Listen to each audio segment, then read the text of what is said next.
Hello and welcome to Impact Africa, our online talk show where we get to have conversations with people who are impacting lives and communities positively, and as well to celebrate events, positive news, and things such like this. Yes, in today's program, I've got a young man, Colin, who is part of the organizers for the Classic Car and Bike Show, which they celebrate annually. This is the 2014 edition. I am Dr. Kemi Akiode Adebayo, as you know, known as Mama K. So Colin, welcome to Impact Africa. How are you today? I'm good, thank you very much for having me. You're most welcome, but I'm sure you're probably relieved a little bit because this is the second day of this.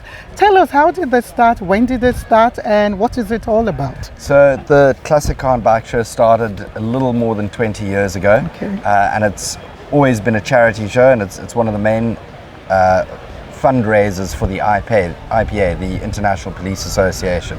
So it ran in its current format for about 20 years and took a brief break during COVID, and then 2 years ago myself and a couple of new people took over the organizing of the show.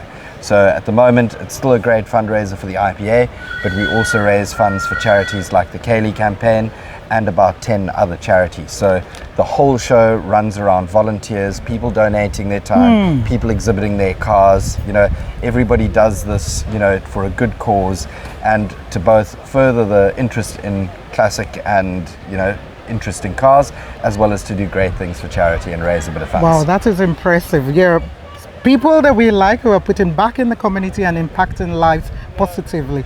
So now I know it runs end of the month. In January. Is that standard? Yes. Or? So we always run the second last weekend in January, and it has done so for as long as I can remember. Right. That's our weekend. It runs Saturday and Sunday. So on the Saturday we have what we call the modern classics. And those are sort of, you know, a little bit more modern cars up to about the 90s. So still classic cars, but a little bit more modern. As well as a couple of like modified cars. There's a lot of guys doing amazing custom work. They all bring their cars here and showcase. And then a lot of the guys are from clubs, so they come as a club and they'll put their banners up. And this is a time for them to like bring all of their people together, all of their fans, and say to them, hey, come and check out this thing. And you'll have guys that'll prep a car for months, you know, because they want to come here with that car. Really? And they'll be polishing and getting and like rushing to get it together. I mean, at last year's show, there was one crowd who put their car together at like 3 o'clock in the morning. They finished the car, polished it up, got everything off, arrived here in the morning with a car, and then displayed it for the day. So that's the Saturday show. And then Sunday's show is what we call the Vintage Classics. And that's what you sort of see behind us over here. We have cars all the way from the oldest car in the country, which is a 1901 Benz, all the way up to cars from the 90s and so forth. So a huge range of vehicles, both sort of American, European, you know, there's even some Japanese cars here, all of that kind of thing. So it really is a massive sort of range of stuff that you get to see. As you can hear, we've got steam trains. I was just going to ask because I saw a few of that the last time I was here last year. So let me go back to you now personally. So you probably an entrepreneur, because we were chatting earlier on before we started. What does being an entrepreneur mean for you? And you're from South Africa, obviously. Where were you born? I was born in Bloemfontein, in the middle of South Africa. Everybody will know sort of where it is in the Free State there. Studied, did my thing, moved down to Cape Town because this place is awesome, and I needed something to do. So my brother and I were sitting having a chat one day, and we just said, listen, shall we go for it? And I was operating out of my mom's flat for a little bit. She kindly gave us a space to do. And one thing led to another, and through hard work and determination, we managed to build a business. Wow, awesome. So let me go now back to you being a South African. What are you mostly proud of as a South African? As a South African, probably how friendly our people are. You know, everybody comes down to Cape Town. They always talk about how great it is, how friendly the people are. And I think also how hardworking we are. You know, I think the world over, South Africans have a good reputation as far as we go. You know, if you travel to Europe, England, America, you know, people always talk about how hardworking and honest and decent South Africans are. Let's come back now to the cashew. Yes. What has been some of the challenges, obviously, that you've experienced? So many challenges. I know.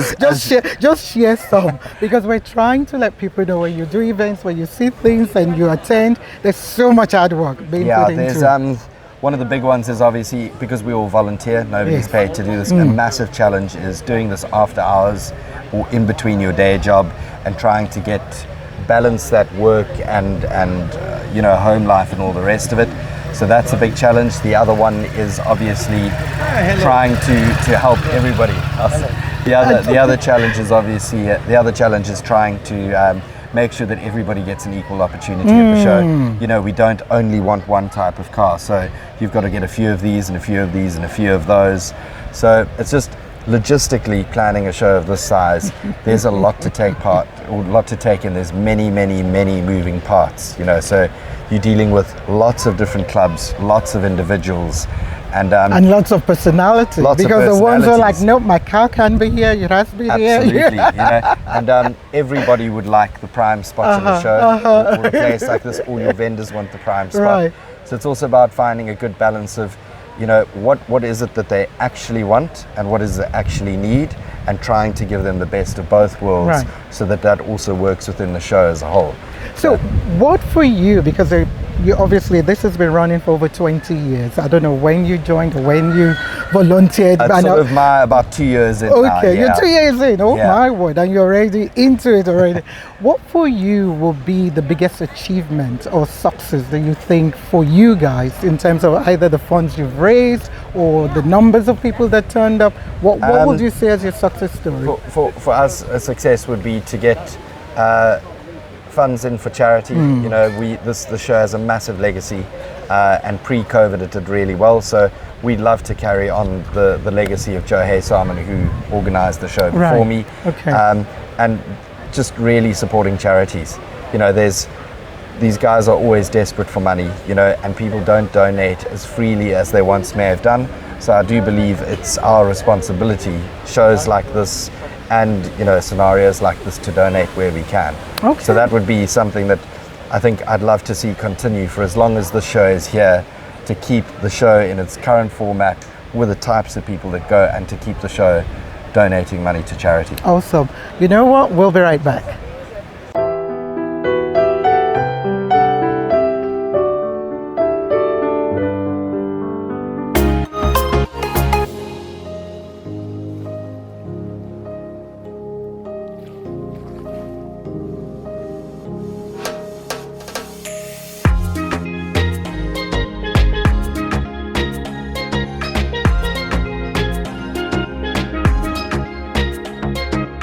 Wow, Colin, I really celebrate you guys for what you're doing, as a team, and despite the challenges and what you've managed to attain, raising money for volunteers, for charities as volunteers. I know this things happen, eh? What motivates you? What keeps you going, as a person? And I'm sure it's the same for probably your team. I think for us as a team, it's a passion for classic cars, and really a passion for people that have like-minded interests. So one of the biggest things that we always love doing, we've got this 1901 Benz here. You see like a kid come in, we'll have to see that one.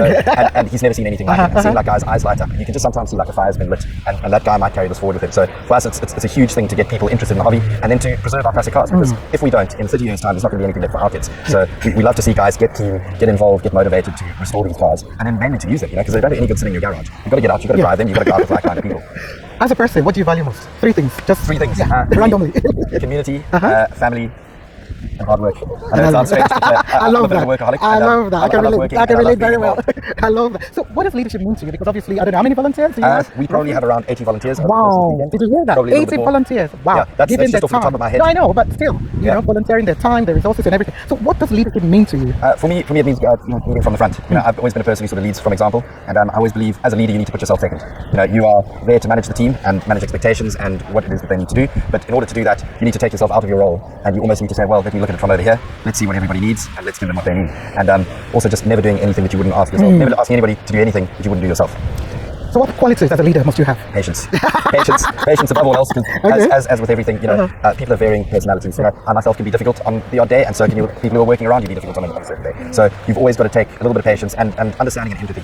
You never know what somebody else is going through on a particular day, what they may be facing. So and you'd expect the same from them. So it's a two-way street, this sort of thing. So You're still young, I can tell. What life lessons have you gathered over the years that has helped you to be able to be one of the team leaders in organizing an event as a business? I think just determination and learning from others. You know, when I was younger, there were a number of really important mentors in my life that I was fortunate to know. People who really took me under their wing, taught me, trained me, gave me guidance when I was struggling with a problem. And through having people like that in your life, when you're faced with a problem, there's somebody you can pick up the phone to and get going. I think it's incredibly important for all people to be and to have people like that.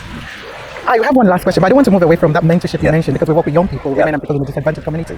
How do you get a mentor? Do you go and meet them, or what would you say in terms of mentorship? It's incredibly difficult to know where and how you get it. For me, mentors I found were through similar interests. For instance, within the Classic Car Club, you'll have mentors. I used to sail a lot, and I met mentors there. So it's really getting involved in clubs and things like that. Maybe you go to a running club, maybe you're in some sort of a soccer club or something like that. And by putting yourself out there first to help and volunteer and put your own effort in, you will then meet people there who recognize that and who perhaps see something in you, and hopefully they can return the favor and then help you out. And when you get a little bit older, then it's your turn to do the same for the next generation.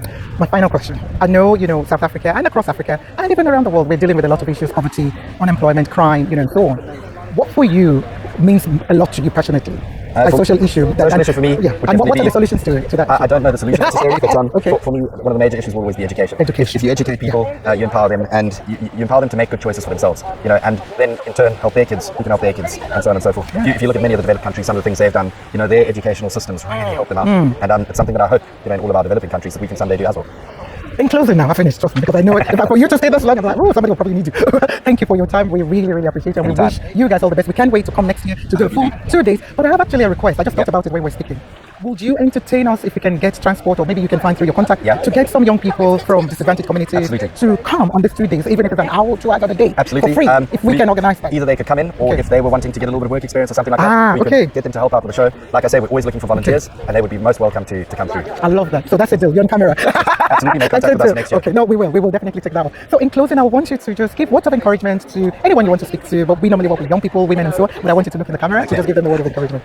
I'd say to anybody who's needing a bit of encouragement, who's maybe feeling like the world's against you, just keep going. Things will get better, and hard work will always pay off. Maybe not in the short run, maybe not in the medium run, but eventually it does. And remember, whatever you're going through, everything happens for a reason, and everything is a life lesson. So I firmly believe in that too. Wow, Colin, thank you so much. You heard him. Education is key. Everything happens for a reason. I believe so much in hard work. You heard him there. Keep going, and so much that we said. But if you want to support them, we'll definitely be sharing their details, either as volunteer or whatever, in whatever way. Bring your client, join the club. We will sharing the details at the end, and if you need to contact people, can contact you. Absolutely. Okay, so we will get your details, for people to share or join, and we celebrate you and your volunteers, your 80 less or more team. As well as the 600. Oh yeah. Oh, I forgot that one. They put their cars on for free every day, and make a show like this actually possible. Without the cars, the exhibitors, there's nothing. It wouldn't be a show. And even the artists, because I know you normally have the artists performing, through there. So food, drinks, it's the last day today, so we can't tell you to come back if you missed this year. You need to come back in 2025. That's it. So how do we say?